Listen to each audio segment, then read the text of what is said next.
Би худгаас ус зөөж нүүр сагалж өссөн. Боовч ихээс илүү буудаа усанд дэвтэж иддэг. Аав минь хальсаа, ээж минь гүйцэтгэж. Би ядуу. Гэхдээ би гэр биш.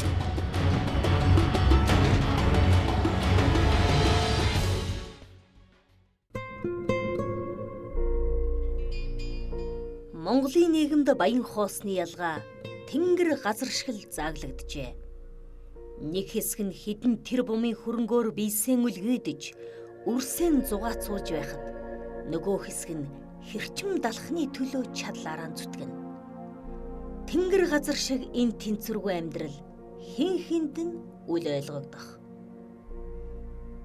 Ням очрыг 3 дугаар ангид байхад ээж нь хүн дээр өвдөжээ. Ээжигийн асрах бас хүү аавдаа туслаж мөнгө олох шаардлагатай болсон учраас тэрээр сургуулиасаа гарсан гэдэг. Ингээд л онгоцны жолооч болох их хүслэн орхиж, шил, лааз түн амьдрал ах уйдаа нэмэр болох хүн дүүргийг нуруундан үүрч хэлсэн гэдэг. Тэрээр олон жил шил лааз түүж ээждээ тус болжээ. Би бол баг багаас нь мэдэндөө тамхил татдгийн. Дайрах дарс марс ерөөсөө уужихын ерөөсөө хараагүй. Зам байдал хүний үгэнд сайн орно ерөөсөө тийм янз бүрийн ааш сарнш бол байхгүй. Манай хашаанд нэг хувийн дугуй хүрээ байсан. Тэгээ ихэд энэ нэм очир манай тэр хүрээ араам дээр ажиллаад манай үгэнтэй модонд гөрөөшгөнд явал хил цаваа мав хөөхтлээс энэ хүн мөний үгнэснэх гардгүй өстө хийгснэл хийдэг штэ. Хүний амьдралд нар сүүдэр хоёр ээлжилж тусдгаа гэдэг. Гэхдээ хамгийн гол нь тэр сүүдэр нь өөрөөс биш бусдаас шалтгаалж амьдралд жин дарахаар тусаж байвал хамгийн гомдолтой. Чухам 27 настай энэ нэм очир гэдэг залуугийн амьдралд бусдаас шалтгаалж сүүдэр туссан юм. Хууль хяналтын байгууллагынхны буруутай шийдвэрээс болоод өнөөдөр нэм очрын амьдрал оронгоор эргэчгээд байна.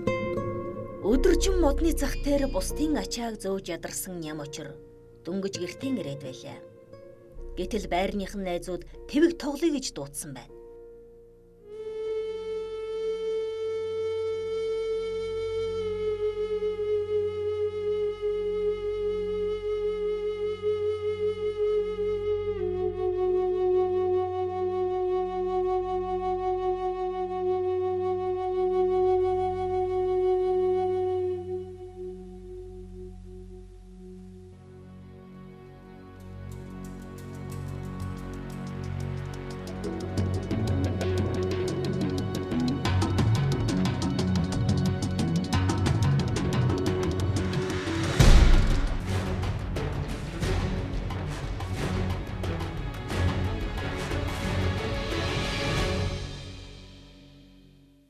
Машинтаа өөрөөд машинаас бууж ирэнгүүтээ хоёлоо уулзаад чамтай уулзаад ямжилан гэдгсэн.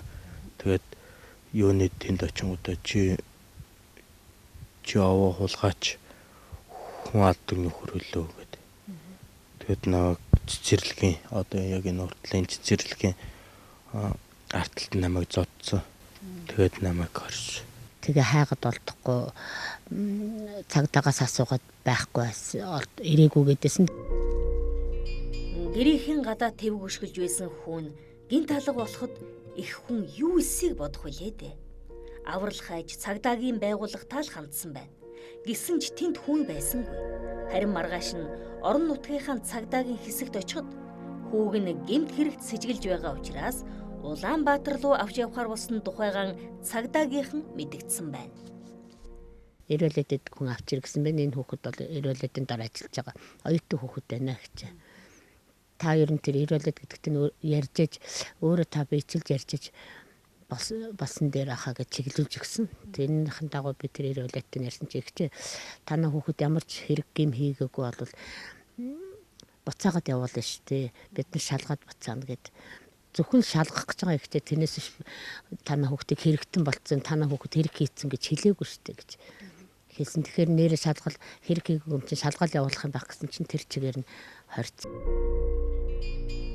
Ням очир яг өмсөж байсан хувцастайгаа л ээжтэйгэн ч уулзаж учир явдлыг сонсож чадалгүй Улаанбаатар руу ачигджээ. Түүнийг сонгон хайрхан дүүргийн цагдаагийн хэлтэс даваачин камерт 3 хонуулсан гэдэг. Ямар учраас ийм газар ирсэн хэн гэдэг хүн энэ бүхнийг зохиогоод байгааг ням очир огтоос мэдээгүй юм. Гэхдээ нэгэнд хийсэн хэрэг байхгүй учраас удахгүй гэртээ харил гэсэн итгэлтэй байлаа. Гэсэн ч түүний энэ итгэл хоосон зүүд болон хуурчээ. Учир нь түүнийг хулгайн хэрэгт сэжиглэж байгаа учраас урдчлан хорих тэг 461-р ангид хорих болсон тухайгаан төрийн өмнөөс ажиллах мөрдөс дэрхэм нэг л өдөр чанга дугаар мэдэгдсэн байна.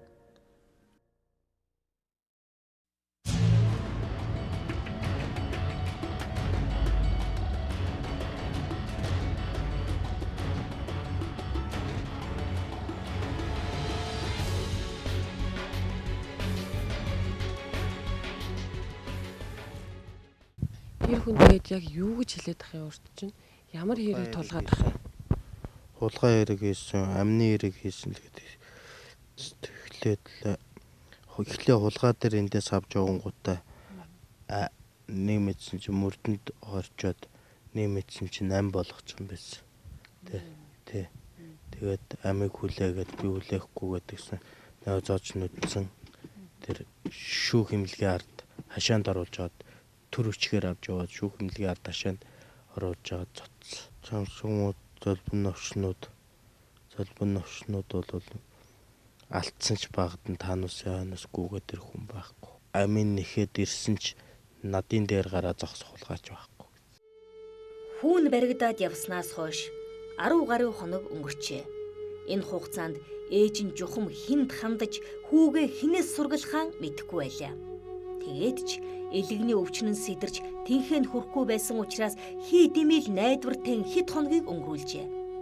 Гэтэл нэг өдөр түүнд эргэн ям очир нь их хэмжээний хохиролтой хулгайн олон үйлдэлийн хэрэгт сэжиглэгдэж байгаа учраас албадан саадууллаа гэсэн бичиг ирсэн байна. Нэм очир БМ нартай бүлэглэн 2012 оны 10 дугаар сарын 17-нд Сонгон хайрхан дүүргийн дугаар хороонд оршин суух иргэн эсийн байшин нэвтрэн орж 1,180,000 төгрөгийн эд зүйл 2005 оны 9 дугаар сарын 19-нд Дус дүүргийн дугаар хороонд оршин суух иргэн энийн байшин нэвтрэн орж савхин дээр эмэгтэй гутал зэрэг 818,000 төгрөгийн эд зүйлс 2005 оны 9 дугаар сарын 30-ны өдөр Сонгон хайрхан дүүргийн дугаар хороо толгойд орчимд байх иргэн Огийн гэрт нэвтэрч 140,000 төгрөгийн эд зүйл гулгайлсан хэрэг сэжиглэгдэж байгаа учраас албадан саадуулсан байна. Ой сайхан эгч шууд л хот явсан байна. Ирсэн бичгийн дагуу хорих байрыг хайсаар олсон ч хүүтэй нь уулзуулсангүй. Мөрдөн байцаагчтай нь уулзах гэж хэдэн удаа Сонгон хайрхан дүүргийн цагдаагийн газарт очисон ч бас л хоосон хаалга мөргөжээ. Манай хүүхдийг болох тэрсэг ноцтой гинт хэрэгтэн. Тийм учраас шийдвэр нь гарааг байгаа. Энэ хүн хэрэгэ хүлээхээс нааш уулзалтыг хүлээн зөвшөөрөхгүй гэсэн хариу өгчээсэн. Тэгээд би тэнд байгаа хүүхдээ эргэж яваа хүмүүсийн хүүхдүүдтэй уулзаад уучлаарай гэж хаад ням очир гэж хүүхэд Эрдэнтээс ирсэн хүүхэд та нартай ойрхон камерт байна уу гэж асууж хагаад тэгж байгаа л манай нөгөө талд байдаг надаас 2 камерын цаана байдаг энэ хүүхдүүдэд за та нартай адилхан миний хүү ядарч байгаа миний хүүд нэг жоох юм оруулаад өгч гэл их юм өгч чаддгүйсэн бас мэддэгдэл нь бас хүүхдийн минь бас яах юм блэ гэж тэгэл жоохон юмнууд байн оруулдаг гэсэн. Тэгж л иргэдэг байсан. Тэрнээс ш яг биеэр бол ерөөсөө эргүүлдэг байсан тэгсэн хэрнээ. Өмгөөлөгчт нь бол ерөөсөө шууд аргийнх нь ирж ирэхгүй байх гэж л хэлсэн байсан. Хүний амьдрал эрэнтэй бараантай нь үнэн. Ирээдүйд байтугай хитгэн цагийн дараа жухам юу болохыг бид мэдэж чадах байлгүй.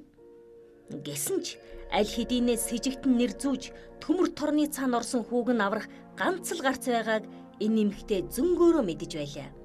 Тэрээр өмгөөлөгчдийн холбоонд хандсан байна. Харамсалтай нь түүний халаасанд өмгөөлөгчд өгөх ганц ч төгрөг байсангүй.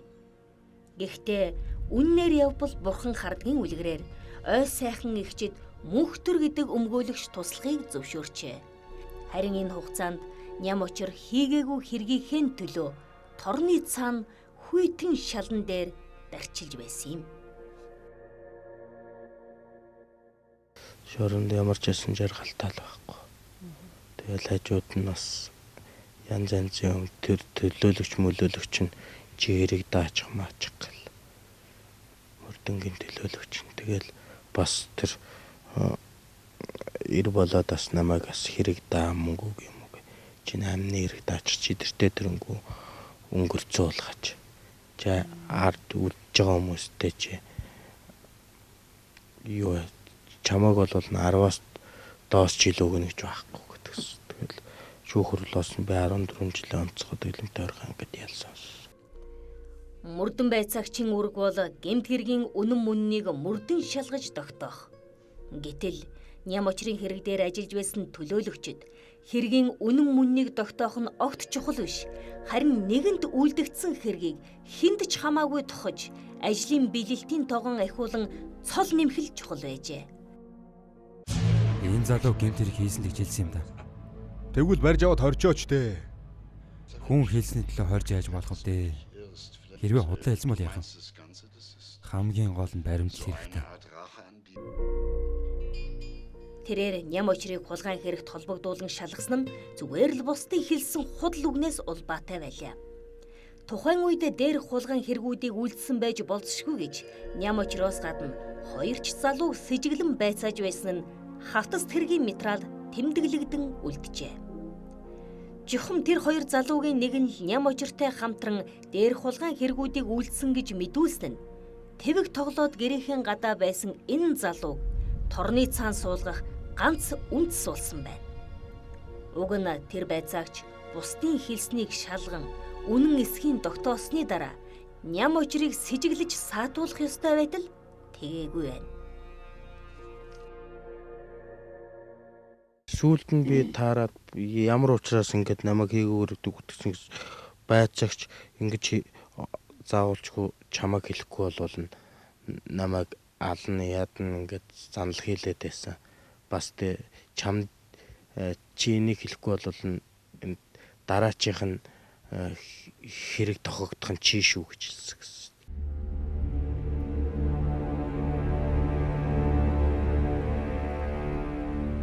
Энэ л торны цаана бидний огт мэдэхгүй амьдрал үргэлжилдэг юм. 200 зан гурилтай шүл, чийг, агааргүй бөгчөн орчин, дарамт, зодуур, бялдуучлал бас амьдрал. Гэхдээ хамгийн аимшигтай амьдрал. Энд байцаагч нар ч хэрэгэ зарддаг шүү дээ. Мөнгө өгөж, хоол хүнс өгөж, тамхи тариа татах тамхи тариаг нь өгөөл тэгэл мөнгө цаас өгөөл тэгэл хэрэг үүрүүлчихдэг шүү дээ.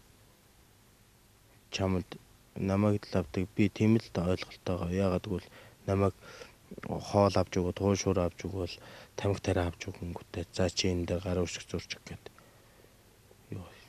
тэгээд зурхгүй байсан чинь сүүл рүүгээ хоолч өгөөл тамхи тариач өгөөл тэгээд чи энд хажууд ингэж өөр хүнд идүүлэл чи наад дээр гар өсгөө зурчих юм бол би энэ хоолыг өглөө гэж тэгжлээ. Тэгээд чи нэргийг чи хүлээж идэх юм бол би чамд тэдэн сая төгрөг, эдэн сая төгрөг ар гэдэг чинь амьдралыг бараг аваа явчих чадна мадна ухааны юм л яриад байна шүү дээ. Ир болоод очлоо гэж ярьсан. Би тэгээ хийгээгүй хэргийн төлөө би юу гэж яах юм бэ гэсэн чинь уцаатай ч юм уу хийгээгүй ч гэсэн хийсэн би хийсэн л гэсэн бол хийсэн мэдээч хийгээд. Би чамаа гинт хэрэгтэн гэж байгаа бол чи гинт хэрэгтэн ойлгож байна уу? Чи бүгдийг хийсэн чамайг аллаа гэд чиний араас хинч ирэхгүй заа юу? Би худгаас ус зөөж нүүр сагалж өссөн. Боовч ирэхээс илүү буудай усан дэвтэж иддэг. Аав минь хальсаа, ээж минь гүйлчдэг. Би ядуу. Гэхдээ би гэр хэрэг биш.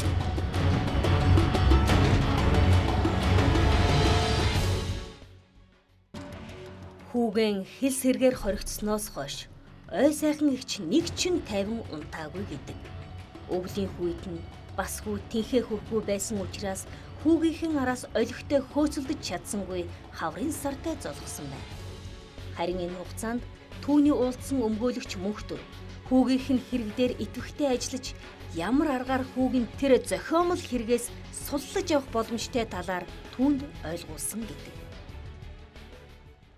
Ямар ч гэсэн эргүү хүнийхээ хувьд бүх материалуудыг одоо гэрч болох бүх материалуудыг цуглуулж өгье гэсэн бодолтой байж тэр бүгдийг цуглуулж өгсөн. Цагдаагаас бичиг авсан, аймагаас багаас бичиг авсан, цагдаагийн эсгээс бичиг авсан байж яг тэр хэрэгүүдийг үйлдэж явах үед миний хүү цэргийн комиссд орж тэр жил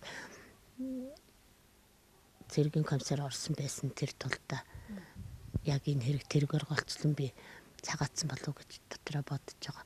Бүхэл бүтэн улсын баримт цэрэг татлага гэдэг чинь тийм амар юм биш шүү дээ. Намрын жихүүн салхитай энэ л өдөр ой сайхан эгчийн хувьд амьдралынх нь хамгийн жаргалтай өдөр байсан гэдэг юм. Бүтэн 330 хоног хэлсээр шоронд хоригдсон хүн гинтл хаалгаар ороод ирхэн тэрэ. Яриад ихэлсэн чи ярианых нь өнгө өөрчлөлттэй байсан. Тэгээд ер нь байж байгаа нэг эвгүй нэг могцсон тийм хөдөлгөөнтэй болцсон. Ер нь нэг эвгүй ер нь нэг л эрүүл хүнд байшгүй тийм хөдөлгөөнтэй болцсон байсан. Гэв гинтхэн шүн татаад тэгээд түргэн дуудаад эмнэлэгт байсан. Тэгээд миний хүүхэд татаж ундаг болцсон байсан юм бэ. Энэлээ тэнд байж захта гарч ирээд би нэг шиг явж чадахгүйсэн. Хавн тулцсан. Тэгэл ер нь би яагаад хэлэхгүй. Хоёр алхаалаа ахлаа зогсож чинь, хоёр алхаалаа ахлаа зогсож чинь. Нэг тиймэрхүү. Нэг хүн нэг яадаг штт.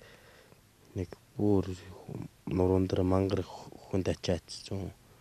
Ямар гэдэг л яг тэрэн шиг л байсан. Би сар гарна гэж явсан. Хүүн хэлс хэрэгээр хүйтэн газар хоригдсны дараа ой сайхан эгчийн сэтгэл зүйрлэшгүй ихээр шаналж хүүгэн гаргаад лавчих юм бол амьдрал нь гэрэлтэх юм шиг санагдаж байлаа. Гэтэл хүүн гарч ирсэн ч түүнийг аз жаргал бас л тойрхон тэрэ. Учир нь хүүн зарим шүн ээжигээ огт унтуулахгүй болсон байна. Бүхэл шөнийн турш өөртөө тохиолдсон хоригдож байсан мөрдөн байцаагчид зодуулснаа яг л кинон тоглож байгаа юм шигээр уурлаж бухимдан гэрийнхэн эд зүйлсийг хаглаж химэгчин ярьж өгдөг болжээ. Хит их уурлахаараа шууд татаж ундаг болсон байлаа. Тиймээс хүүгэн Орхон аймгийнхаа сэтгцэн эмнэлэгт удаа дараа хэвтүүлж байнга диспансерын хяналтанд эмчлүүлэх болжээ.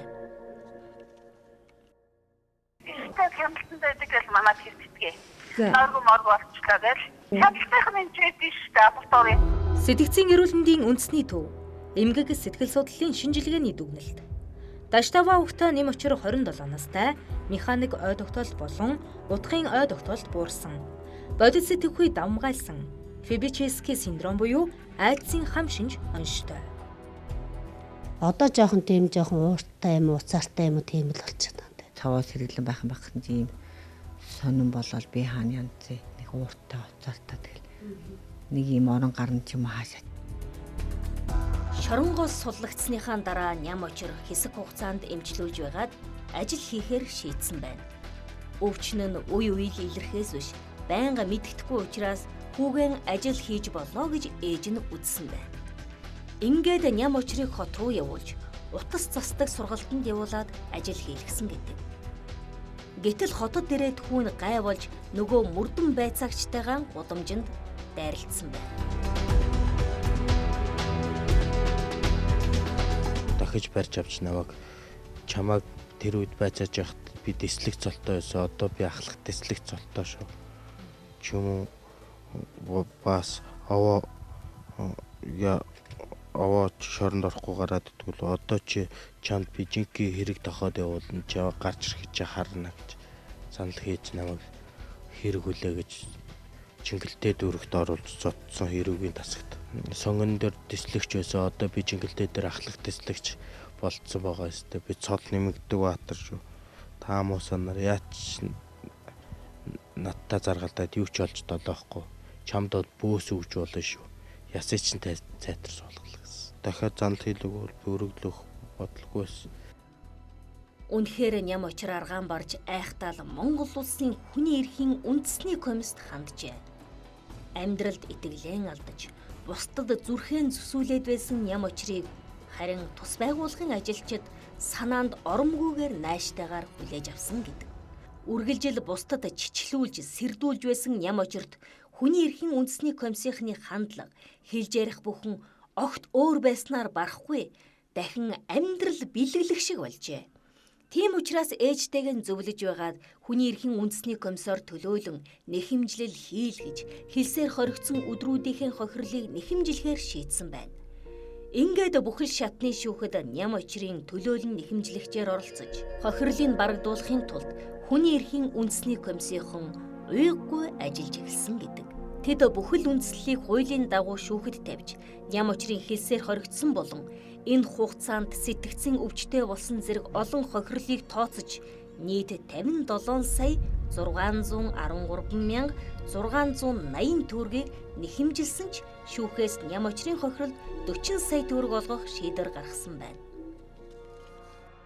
Бид энэ 40 сая төгрөгийн дээр хамгийн гол тавьсан юмны үгтэй зэрэг сэтгэл санааны болон эрүүл мэндийн хохирол гэж тавьсан. За манай шүүхийн практикт сэтгэл санааны хохирлыг төлдөг энэ практик их муутай. Бараг л одоо тэгээд бол их хэцүү.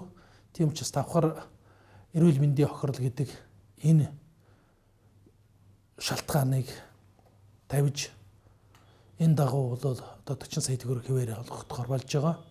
Аргагүй юм ягаад үгтэй зэрэг энэ одоо хэлс хэрэгт урьдчилан хоригдсноос шалтгаалаад ням очрын өдөр сэтгцийн бас нэлээд хүнд өвчтэй болсон. Сэтгцийн өвчин гэдэг бол тийм амархан идэгчдэггүй, зарим тохиолдолд бараг насаараа байх тохиолдол бий. Тэр хүмүүсийн амьдрал ямар хүнд орсныг бол нотлох баримт олгож нэлээд олон зүйлээр гаргасан. Эмчилгээнд хэрэг бүх мөнгө зарцуулагдахаар байдаг юм бол зарцуулагдаад ирүүл болдго юм бол энэ мөнгийг ер нь бүгдийн тэмцэлгээнд зарцуулахад би өнөөдөр хувь бэлэн байна. Үнэхээр би хэлс хэрэгт орсон юм шүү. Би энд ямар ч буруугүй байсан юм шүү гэдэг нь нотлогдох хамгийн чухал баталгаа бол энэ одоо төлөөлөл нэхэмжил гаргаа нөхөн төлбөр олгуулж байгаа явдал шүү гэж маш олон хүн бид нарт хэлжсэн. Энэ үнэн байгаа юм. Нөгөө талаас төрийн албан хаагчид ялангуяа хууль хяналтын байгууллагад ажиллаж байгаа хэрэг бүртгэгч, мөрдөн байцаагч, шүүгч нар бас ажилдаа хариуцлагатай хандах боломжийг бүрдүүлнэ гэж ингэж үздэг л дээ. Манай Монголд улсад бол ганцхан өнөөдөр би хохироогүй надтай адилхан өчнөө олон аав ээжүүд хохирсон байгаа. Тийм учраас тэр хүмүүстэй хандаад би бас уриалаад бас одоо Монголын үндэсний хүний эрхийн комисс гэдэг ийм албан байгууллага байдаг юм байна. Энэ газар руу хандаж ирэх юм бол бидний бас санал гомдол бас шийдэгддэг юм байна шүү гэдгийг бас ард иргэдтэй хэлье гэж бодож байна да. Шүүхээс сонгонд хайрхан дүүргийн цагдаагийн байгууллагын буруугаас болж ням очир хохирсон тул хохирлыг бараг дуусгая гэсэн шийдвэр гаргасан билээ. Гэтэл эрүүгэн байцаан шийдэх болон иргэний тухай хууль нь хэрэг бүртгэгч, мөрдөн байцаагч, прокурор шүүхийн буруугаас болж эргэн хохирсон тогтоогдсон бол тэдний буруутай эсхээс нь үл хамааран хохирлыг түр хариуцсан арилгана гэж заажээ. Тэгэхээр ням очирт учруулсан хохирлыг алдаа гаргасан хууль хяналтын байгууллагын биш, харин татвар төлөгч та барагдуулах ёстой гэсэн үг юм. Ядарсан нэгэн туслахад дургуйцэх хэн байх вүлээ? Гэсэн ч альва буруу үйл хийж бусдыг хохироосон хүн өөрөө хариуцлага хүлээх ёстой нь хүн ёсны үйл юм. Тэгвэл ням очирт хэлс хэрэг тулгаж амьдралын хараар будсан мөрдөн байцаагч, прокурор, шүүгч нар одоо хаана явна вэ? Дээр хэрэг дээр анхлан ажиллаж хорих хүсэлтийг прокурор түргүүлэн шүүхээр тогтоол гаргасан мөрдөн байцаагч л гэхэд өнөөдөр Чингэлтэй дүүргийн эрүүгийн төлөөлөгч болж буйраан сэлгэжээ. Харин прокурор болон шүүгчийн нэр нууц хിവэрээ. Эрүүгийн хэргийн төв архиваас ч ням очрын гэмт хэрэгт холбогдсон тухай хавтас тэргийн материал олдсонгүй. За тэгэхээр мөрдөн байцаагч, прокурор, шүүгч алдаа гаргаж хэн нэгнийг хохироосон тохиолдолд энэ байгууллага буюу улсын ерөнхий прокурорын дэргэдэх мөрдөн байцаах алба гэсэн энэ байгууллагаас хяналт тавьж тухайн хүнд хариуцлага тооцох ёстой. За бид энэ байгууллагаас албан тушаалтнаас нь энэ талаар мэдээлэл тодорхой хариулт авах гэсэн боловч харамсалтай нь бидэнд хаалттай байлаа. Нийгмийг эрүүлжүүлж, иргэдийнхэн сайн сайхан амар амгалан амьдралын төлөө ажиллах ёстой хуулийн байгууллагын ингэж л ажиллаж байна. Тэдний үйлдэл бүхэн нууц, алдаа бүхэн дараатай. Бид хинд итгэж хинээс аврал хүсэх вэ?